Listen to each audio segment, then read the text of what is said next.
may sinasabi, eto din, oh, 'di ba? Wala na, malabo na mapabalik ang dating pangulo, imposible, 'no? Tatapusin ang 8 taon para mapabalik ang dating pangulo. Oh, eto naman, oh, merong pa-eme naman din 'to, 'no, kasama si Gringo Honasan, may papirma-pirma pa ho, mga kababayan, 'di ba? Mag-ano tayo ng pirma, magkalap tayo ng pirma, ganito, ganire, ganyan. Alam niyo ho, 'no, makalikom kayo ng 20 milyones na pirma, ipapakita niyo 'yan sa ICC, sasabihin, "Hoy, hindi kasama dito ang audience impact," 'no? Walang bilang ang audience impact, 'no? Kahit na ipakita niyo sa'min yang napakadaming pirma na 'yan, oh, walang walang ano 'yan, hindi 'yan, hindi magiging inosente ang dating pangulo niyo diyan. Hmm.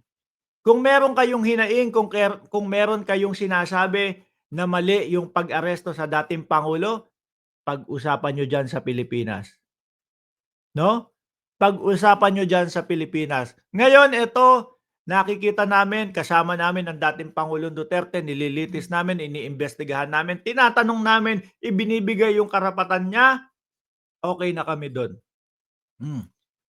Kung kayo, may problema doon sa pag-aresto, mag-usap-usap kayo diyan, 'no, sa Pilipinas. Pero yung sasabihin ninyo, "Madam, ma'am, president, ng ICC meron po kami, nakalikom kami ng pirma, eh." Baka sabihin sa inyo, "So what?" 'No? May mga nagrereklamo dito, sa taong ito, eh. Naku po, ilan pa, nagbibilang. Ako Pasko binibilang ko, kayo araw ko pala binibilang niyo. 'No? Ako Pasko, naghihintay lang ako. Kailan ba, ilan ba Pasko? Naku po, kailangan ano, kailangan madami kong mairegalo dun sa mga inaanak ko, 'di ba? Sabi ko, "O sige, bibilangin ko na kung ilang araw ang Pasko. Kayo pala buhay ko binibilang niyo, pre bilang na rin araw mo pre." Diyos ko, uy mga DDS, baguhin niyo naman 'yan. Ano, baguhin niyo naman 'yan. Para lang niyong pinatutunayan na mana kayo doon sa inyong mga ano, iniidolo. Oh, hindi nga, sige nga, gusto kong malaman, dun sa mga nagtatanong, "Pre, bilang na araw mo, ilan na yung nabilang ninyo?" Sabihin niyo nga sa'kin, 'di ba? Para kapagka ano, para 'pag pumunta ako ng Quiapo, papahula ako, "Ma'am, madam, eto po bang sinabi sa akin na, araw ng nalalabi kong buhay, totoo po ba 'to?" Para malaman ko, 'di ba? Ay naku po, mga kababayan. Totoo kayo mga DDS, okey lang kayo? Biruin niyo, tingnan niyo, nakakailan, pangatlong topic na ho ito, mga bossing. Ano sasabihin, 'no? Ano sasabihin ng mga DDS, "Pre, bilang na araw mo, pre bayaran ka, pre magkano bayad mo?" Wala ba yung ano, didiretso doon sa topic? Yung mismong kung ano yung pinag-uusapan. Kung hindi kayo agree, sabihin niyo, "Mark, hindi kami agree sa sinasabi mo." 'Di ba? Siyempre, mga DDS 'yan, mga kababayan. Proud 'yan na kapag may pinagbabantaan sila ng buhay, 'no? Basahin natin 'tong kay Marcoleta. Senatorial aspirant Rodante Marcoleta, 'no, AKA there is no such as West Philippine Sea. A lawyer argues that the ICC arrest of Duterte was wrong. 'Pag sinabi mo 'yan sa ICC, sasabihin niyo, "O di sige, bahala kayo diyan. O sige, magreklamo kayo, ipasa niyo sa amin." Pero malabo nang makauwi ito, 'di ba? Malabo nang makauwi ito. Pina-check-up namin, pina-check namin yung kanyang kalusugan, kung ano ba, kung okey ba siya, okey naman, 'di ba? Okey naman, wala ng problema. May mga nagrereklamo, may nagsampa ng kaso sa amin, mananatili siya dito. Hmm. Yung problema niyo diyan, mali yung pagkakahuli, kayo-kayo diyan sa Pilipinas ang mag-usap-usap. Gano'n ho 'yun. Hindi ho puwede yung ano, pang K-drama sa ICC. Madami pong mga Pilipino, ayun nagwewelga po. Oh, ayun nagwelga, kulong, kulong. Oh, madami pong mga Pilipino ang umiiyak, madami pong Pilipino yung mga pumirma sa amin. So, paano naman itong mga ano, mga nabiktima, yung mga nagrereklamo, yung mga nagsampa ng kaso, yung mga namatayan, 'di ba? Kaya, yung problema ninyo na mali ang pagkakahuli kay dating Pangulong Duterte, pag-usapan niyo diyan sa Pilipinas. Sabi ni Joseph Santiago, ICC nakabase lang sa evidence. Oh, totoo. Sabi niya, maaari siyang popular, 'no, pero hindi na siya presidente. Private na tao na lamang siya, 'no? Yun namang ICC nakinig kaagad na popular. Medyo naguluhan ako dun ano. Maaari siyang popular, pero hindi na siya presidente. Private na tao na lamang siya.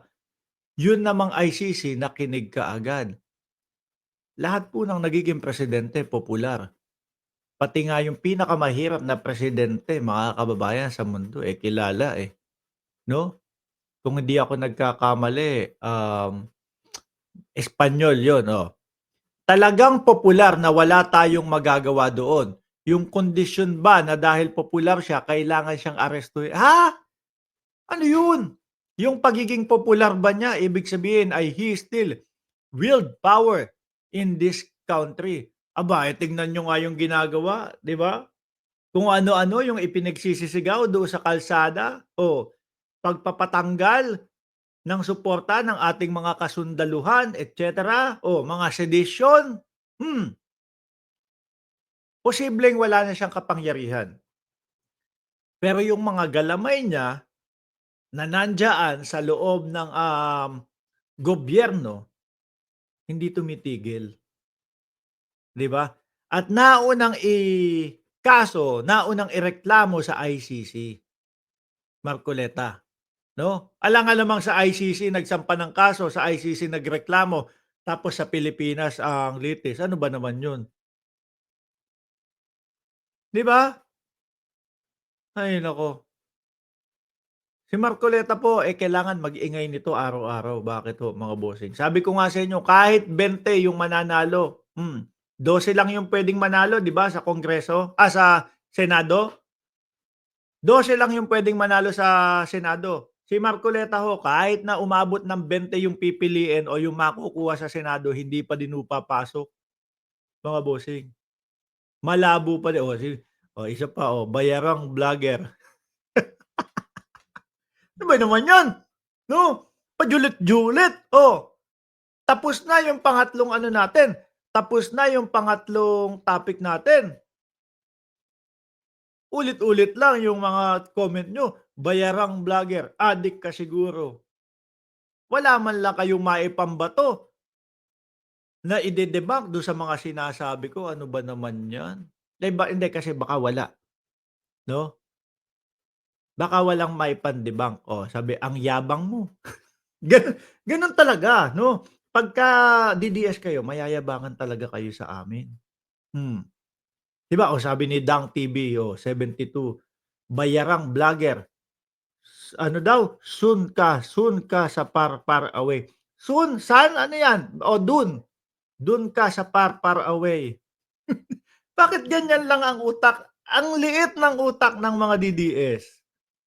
Sabi ko nga sa inyo, dito sa channel natin, binabasa ko yung mga komento ninyo, 'no? Pinapakita ko yung mga komento ninyo. Para naman kung may disagree kayo dun sa sinasabi ko, mababasa. Hindi, sa mga DDS vlogger nga, kapagka nagkokomento yung mga sumusuporta kay Pangulong Bongbong Marcos, sumusuporta sa gobyerno, sa mga DDS, auto block, 'di ba? Sa mga DDS vlogger, wala, tanggal ka, umalis ka dito sa channel ko, ayaw mo. Dito binabasa ko nga, yung mga sinasabi ninyo. Kaso, yung mga sinasabi ninyo walang kaugnayan doon sa aming topic. 'no, hindi kayo maka-rebut. Bakit? Eh, wala, kawawa. Dahil walang iniwan sa inyo yung mga iniidolo ninyo na ipangre-rebut sa amin.